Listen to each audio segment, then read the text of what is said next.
अस्सलाम वालेकुम दोस्तों, क्या हाल चाल है। उम्मीद करता हूँ खैर खैरियत से होंगे। Welcome to Romania visa information. आज की वीडियो में मैं आपको बताऊंगा रोमानिया वर्क परमिट के रिलेटेड के रोमानिया वर्क परमिट में कितना टाइम लग रहा है और कितना टाइम लग रहा है और एजेंट हजरात क्यों इतना टाइम लगा रहे हैं, और रोमानिया के जो बेसिक चीज़ है रोमानिया वर्क परमिट जो हमारे डॉक्यूमेंट्स होते हैं वो किन किन प्रोसेस से गुज़र के और उसके बाद फिर परमिट इशू होता है। और इससे ये भी एक फ़ायदा होगा कि आपने जिस जिस कंसल्टेंट के थ्रू अपना केस अप्लाई किया हुआ है आप उससे वो प्रूफ मांग सकते हैं। मैं वो प्रूफ भी आपको दिखाऊंगा वीडियो में कि कौन कौन से प्रूफ हैं, ठीक है, जिसके जिसके साथ हमें पता चल जाता है कि हमारा केस किन मराहल में मौजूद है और कितनी देर में हमें वर्क परमिट इशू होने के इम्कानात हैं।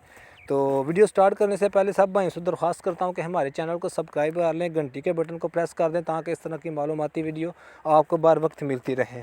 तो वीडियो थोड़ी सी लंबी होगी दोस्तों, ठीक है, वीडियो कंप्लीट वॉच करना, फिर ही आपको हर चीज़ का पता चलेगा, अदरवाइज़ फिर आपको पूरी इन्फॉर्मेशन नहीं मिलेगी। तो वीडियो स्टार्ट करते हैं। सबसे पहले दोस्तों, जब आप अपने डॉक्यूमेंट किसी कंसल्टेंट को देते हैं जो पाकिस्तान में डॉक्यूमेंट्स चाहिए होते हैं वो डॉक्यूमेंट्स देते हैं, तो उसके बाद फिर वो जो रोमानिया में मौजूद एम्प्लॉयमेंट एजेंसी होता है जिसके साथ उनका कॉन्ट्रैक्ट होता है उसको वो डॉक्यूमेंट सेंड कर देते हैं, ठीक है। वो एम्प्लॉयमेंट एजेंसी आपके डॉक्यूमेंट्स को ट्रांसलेशन करती है। ट्रांसलेशन करने के बाद आपके डॉक्यूमेंट्स के साथ जो कंपनी के डॉक्यूमेंट्स लगने होते हैं वो लगाते हैं। जो भी मतलूबा डॉक्यूमेंट्स रिक्वायर्ड होते हैं वर्क परमिट के लिए वो सारे लगा के उनका भी प्रूफ मैं आपको दिखाऊंगा कौन कौन से डॉक्यूमेंट्स रिक्वायर्ड होते हैं, ठीक है। वो भी मेरे पास एक पड़ा हुआ है स्लिप। तो कौन कौन से डॉक्यूमेंट्स रिक्वायर्ड होते हैं वो डॉक्यूमेंट्स लगाने के साथ बाद वो IGI का पोर्टल है, ये IGI का पोर्टल है, ये मैंने बुक मार्क किया हुआ है, लिंक मैं आपको दे दूँगा डिस्क्रिप्शन में। तो ये पोर्टल पे ऊपर वो आपके डॉक्यूमेंट्स को अपलोड कर देते हैं। ये देखें, ये IGI का पोर्टल है, ये ऊपर लिखा हुआ है IGI, ठीक है। ये IGI के पोर्टल पे अपलोड कर देते हैं। अपलोड करने के बाद पोर्टल वाले इसी टाइम आपको एक ईमेल करते हैं एम्प्लॉयमेंट एजेंसी वालों को, एम्प्लॉयमेंट एजेंसी वालों को एक ईमेल करते हैं कि आपकी जो आपने रिक्वेस्ट हमें सेंड की है डॉक्यूमेंट्स की, तो आपकी रिक्वेस्ट को रजिस्टर्ड कर लिया गया। वो ईमेल किस तरह की होती है वो भी दिखाता हूँ, मेरे पास सारे प्रूफ हैं एक एक चीज़ की। मैं हर चीज़ आपको तफसील के साथ बताऊँगा, वीडियो लंबी होगी इसके लिए दोस्तों माजरत है, ठीक है। ये देखें, ये है your application registered on the, ठीक है, ये IGI पोर्टल की तरफ से है जी। ये रोमानियन ज़बान भी लिखी हुई है नीचे। अब इसको मैं ट्रांसलेट कर लेता हूँ ताकि आपको सारा पता चल जाए कि ये लिखा क्या हुआ है। ट्रांसलेशन करने के लिए गूगल लेंस है, प्ले स्टोर में गूगल लेंस लिखें तो वो मेरा ख्याल है हर मोबाइल में होगा। जिनको नहीं पता वो प्ले स्टोर से सर्च कर सकते हैं, वैसे भी सेटिंग से सर्च कर सकते हैं इस एप्लीकेशन को। तो इसको शेयर कर दें इस पेज पे गूगल लेंस पे, तो ये आपको ट्रांसलेट कर देगा ऑटोमेटिकली। ये आ गया नीचे सर्च टेक्स्ट ट्रांसलेट। अब मैं ट्रांसलेट पे टच करता हूँ, ये इंग्लिश में इसको ट्रांसलेट कर देगा। ये देखें, ये लिखा हुआ your application registered change the state sent the, मतलब कि registered in this system under this number, under number on, मतलब कि इस डेट को इस नंबर के साथ आपकी एप्लीकेशन रजिस्टर्ड हो गई है IGI के पोर्टल में, ठीक है। ये MAE, ठीक है, ये उनका ही है, ये लिखा हुआ है EU रेगुलेशन, मतलब जो भी उनका लिखा हुआ है सारा सिस्टम निज़ाम। तो ये एप्लीकेशन रजिस्टर्ड हो गई है। अब इसको मैं करता हूँ बैक। अब रजिस्टर्ड के बाद क्या प्रोसेस है, ठीक है। तो रजिस्टर्ड होने के बाद ये प्रोसेस होता है दोस्तों कि जब रजिस्टर्ड हो जाए उसके बाद फिर IGI वाले आपके जो डॉक्यूमेंट्स होते हैं उनको वेरीफाई करते हैं, आया जो डॉक्यूमेंट्स इसने हमें प्रोवाइड किए हैं अपने वाले या जो कंपनी के डॉक्यूमेंट्स हैं वो ओरिजिनल हैं या फेक हैं, उनमें कोई कमी बेशी तो नहीं है, ठीक है। वो सारे डॉक्यूमेंट्स को भी वेरीफाई करते हैं। अगर मैं तफसील आपको बताता हूँ कि वो कौन कौन से डॉक्यूमेंट्स होते हैं, वो मेरे पास पड़े हुए हैं, ठीक है। तो कौन कौन से डॉक्यूमेंट्स होते हैं, आपका कौन कौन सा डाटा लगता है, कंपनी का क्या, टोटल तफसील आपको इस वीडियो में मैं बताऊंगा। तो वीडियो कंप्लीट वॉच करें ताकि आपको पता चल जाए। अब आते हैं टॉपिक की तरफ वापस कि रजिस्ट्रेशन के बाद क्या स्टेप होता है। रजिस्ट्रेशन करने के बाद वो आपके डॉक्यूमेंट्स को वेरीफाई करते हैं। आपको किस तरह पता चलेगा आपके डॉक्यूमेंट्स वेरीफाई हुए हैं या नहीं, आपको वो IGI वाले फिर ईमेल करते हैं एम्प्लॉयमेंट एजेंसी को, दोबारा ईमेल आएगी कि आपके डॉक्यूमेंट्स वेरीफाई हो गए हैं जो आपने उस पोर्टल पे अपलोड किए थे, ठीक है। अब वो किस तरह की होती है, ये तस्वीर मेरे सामने है, ठीक है। ये प्रिंट एक लिया हुआ है उन ईमेल्स का जो वेरीफाई हुई हैं, ठीक है। अब मैं आपको, ये भी रोमानियन ज़बान में है, ये जो मैंने लाइनें लगाई हुई हैं ना, ये नाम लिखे हुए हैं उन लड़कों के जिनके डॉक्यूमेंट्स वेरीफाई हुए हैं। मैंने उन नामों को हाइड कर दिया हुआ है, ये मार्क लगा दी हुई है, ताकि फिर ये प्राइवेसी होती है, ये शेयर करना अच्छी बात नहीं है।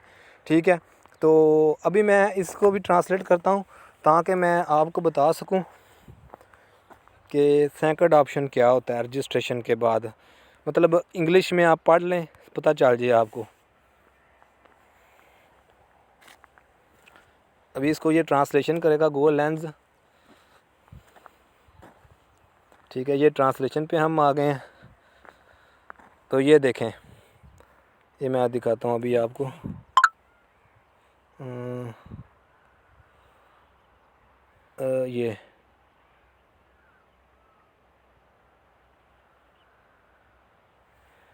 ये नंबर है आगे, ये नंबर आगे नंबर लिखा हुआ है, आगे डेट लिखी हुई है। Has passed in the state in process of verification IGI, मतलब IGI की वेरिफिकेशन जो प्रोसेस है उसको इन्होंने पास कर लिया है। इस बंदे की जो एप्लीकेशन के जो डॉक्यूमेंट्स जमा करवाए थे, IGI का जो वेरिफिकेशन है प्रोसेस है, उन्होंने इसको पास कर दिया है, पास्ड। ठीक है, अब ये उसका पास हो गया, मतलब डॉक्यूमेंट्स उनके वेरीफाई हो गए, क्लियर हो गया, कोई टेंशन नहीं है अब तुम्हारी। अब अगला स्टेप आएगा। ठीक है, जब अगला स्टेप आए तो फिर वो एक ईमेल करते हैं। ठीक है, अब जब मोस्टली एजेंट आपको ये ईमेल दिखाते हैं, जी आपके डॉक्यूमेंट्स वेरीफाई हो गए हैं, ठीक है, अब आपको कोई मसला नहीं है, परमिट आ जाएगा, ऐसा वैसा। तो प्यारे भाइयों, ऐसा वैसी कोई चक्कर नहीं है। इसके बाद एक स्टेप है, उसके बाद फिर स्टेप है, तो फिर आपको उम्मीद होती है वर्क परमिट आने की। अभी आप कुछ नहीं कह सकते। तो जब आपका ये हो गया, उसके बाद दोस्तों इसी में ईमेल्स है मौजूद है। ठीक है, ये है, ये देखें, मैं इसको भी ज़रा हाईलाइट कर देता हूँ। तीसरा क्या ऑप्शन होता है, ये देखें ज़रा।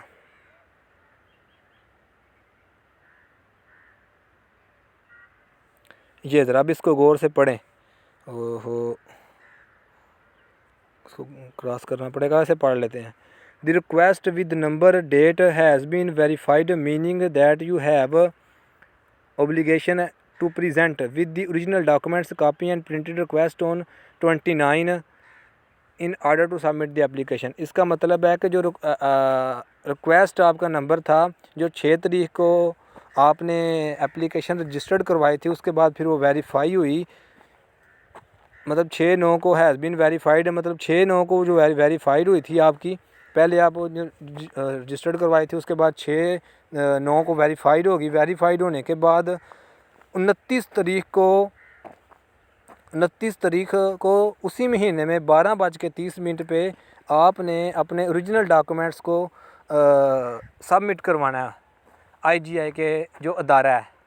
पहले तो आपने ऑनलाइन जमा करवाया ना, उसके बाद अब आप जो फ़ाइल आपकी जो अपने डॉक्यूमेंट्स सारे बनाए हुए हैं, ठीक है, उन डॉक्यूमेंट्स को लेके IGI के अदारे में चले जाएं। वहाँ जाके आप अपने डॉक्यूमेंट्स को बाय हैंड जमा करवा दें वर्क परमिट के लिए।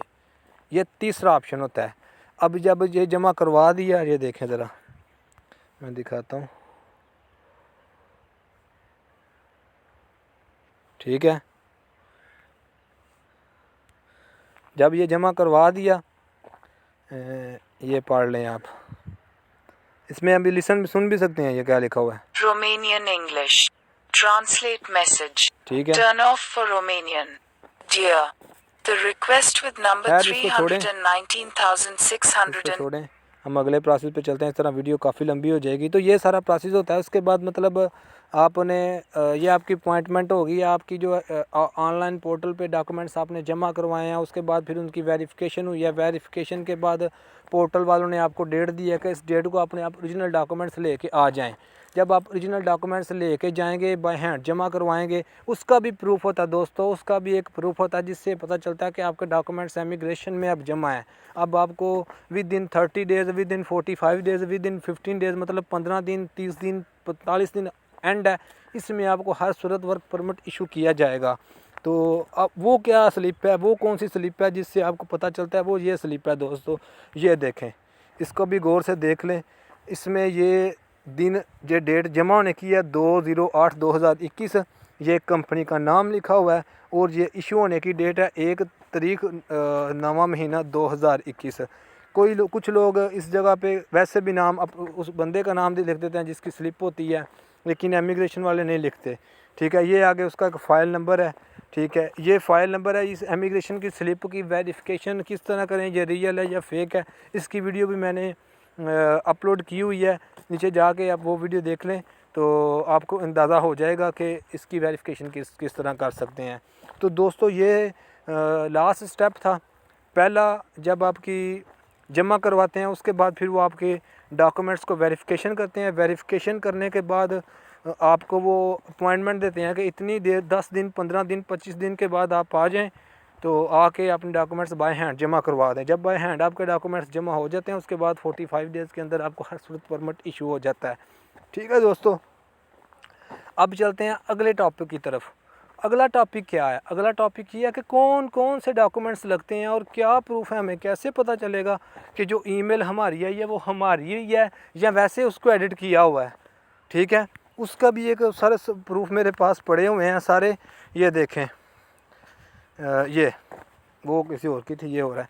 ठीक है, ये देखें, ये 20/8/2021 को ये वेरीफाई हुई है ईमेल।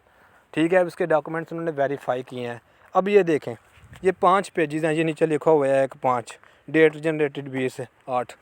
इसमें डाटा पर्सनल नाम होता है, आपका दूसरा नाम होता है, डेट ऑफ बर्थ होती है, जेंस होता है, मैरिड है अनमैरिड है, ये सारा एड्रेस वगैरह, पासपोर्ट की डिटेल्स होती है, नंबर होता है, जमा की डेट, ये खैर ये पर्सनल डाटा है। उसके बाद दूसरे पेज पे आ जाएं। दूसरे पेज पे एड्रेस होता है। उसके बाद फिर ये कैटेगरी है, ये कौन सी कैटेगरी की मतलब कंपनी है। और तीसरे नंबर पे है कि कंपनी को कौन से वर्कर चाहिए और कितना एक्सपीरियंस चाहिए, ये लिखा हुआ है। मैं दिखाता हूँ अभी आपको। ये सारा कंपनी की डिटेल्स हैं, कितनी पोजीशन है। ठीक है, रोमानियन की, ये टोटल कितनी है, वैसे वैकेंसी कितनी है, इंटरव्यू होगा नहीं होगा, एक्सपीरियंस 1 साल का चाहिए। ठीक है, इंटरव्यू पे सिलेक्ट करेंगे, एक्सपीरियंस 1 साल का चाहिए, सिलेक्शन इंटरव्यू पे होगी। और उसके अलावा टोटल पोस्ट 200 हैं, 100 रोमानियन के लिए हैं, 100 वैसे हैं। ये देखना भी इसको मैं क्लियर है, ये देखें, ये रोमानी 100 वैसे है, मतलब 200 टोटल है। ये सारी डिटेल्स आ गई। अब तीसरे नंबर पे आ जाते हैं। तीसरे पे आए हैं तो ये कंपनी की डिटेल्स हैं। ये जो मेन चीज़ है, तीसरा और चौथा ऑप्शन, पांचवा ऑप्शन। तीसरे पे कंपनी की डिटेल्स, कंपनी का नाम है, ये देखें, कंपनी का नाम, रजिस्ट्रेशन नंबर, टैक्स नंबर। जब आपको ये वो डाटा सेंड कर देगा तो आप अपनी कंपनी की पूरी डिटेल्स निकाल सकते हैं कि आपकी कंपनी कब रजिस्टर्ड हुई है, उसकी कितनी इनकम है, मतलब हर A to Z आप चेक कर सकते हैं कि आपका वर्क परमिट किस कंपनी से निकलेगा। ठीक है, और उसके बाद फिर कौन कौन से डॉक्यूमेंट्स आपके साथ अटैच होते हैं, ये देखें। अब इसको मैं ट्रांसलेट करूँगा ताकि आपको पता चल जाए कौन कौन से डॉक्यूमेंट्स अटैच होते हैं। ये मैं आ गया गूगल लेंस में।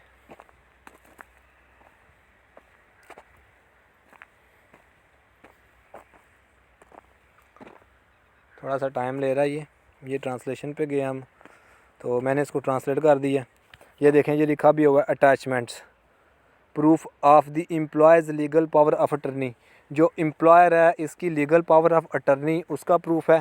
तो registration certificate of registration at trade registered office, मतलब जो ट्रेड रजिस्टर्ड ऑफिस है उसका जो सर्टिफिकेट है वो लगना है साथ में। उसके बाद फिर NONRCA का दायरा है, उसने जो सर्टिफिकेट इशू किया है वो है। उसके बाद attestation certificate, physical attestation certificate वो है। तो उसके बाद certificate issued by the employment agency in whose territorial area employer's registered office, मतलब जिस दफ्तर में आजर का मतलब जो एम्प्लॉयर है जहाँ उसका दफ्तर है उसके रिलेटेड को डॉक्यूमेंट्स हैं। ये भी जॉब डिस्क्रिप्शन, मतलब जॉब कौन सी है और कितनी खाली जॉब्स हैं, वो उसका सारा क्राइटेरिया, ये भी डॉक्यूमेंट्स एक साथ लगना है। उसके बाद अगले पेज पे आते हैं। ठीक है, ये अगला पेज है, दूसरे डॉक्यूमेंट्स ये हैं। अब इसको भी हम लेंस करते हैं ताकि हमें क्लियर हो जाए कि कौन कौन से डॉक्यूमेंट्स लगते हैं साथ में।